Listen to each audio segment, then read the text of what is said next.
کہ یہ جو انجینئر ہم علماء کے ساتھ نہیں بیٹھتا نا، یہ اس لیے نہیں بیٹھتا، جس دن بیٹھے گا اس دن بینڈ بجے گی، جس دن بیٹھے گا اس دن بینڈ بجے گی۔ انجینئر اسی لیے علماء کے سامنے نہیں بیٹھتا کہ اس کی بینڈ بجے گی۔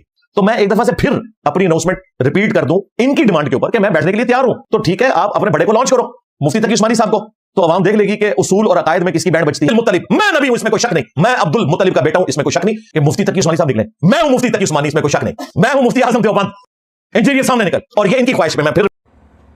السلام علیکم ورحمۃ اللہ وبرکاتہ۔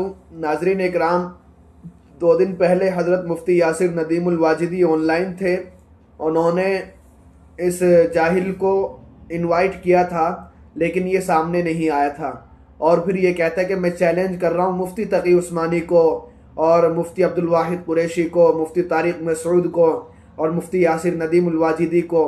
تو چیلنج اگر کر رہا ہے تو سامنے کیوں نہیں آیا تھا 2 دن پہلے؟ حضرت مفتی یاسر ندیم الواجدی نے تو آپ کو مدعو کیا تھا، آپ کیوں نہیں آئے تھے سامنے؟ اگر ہمت ہے تو سامنے آ کر دکھائے نا، کتابی بحث کرے، کتابی مقابلہ کریں،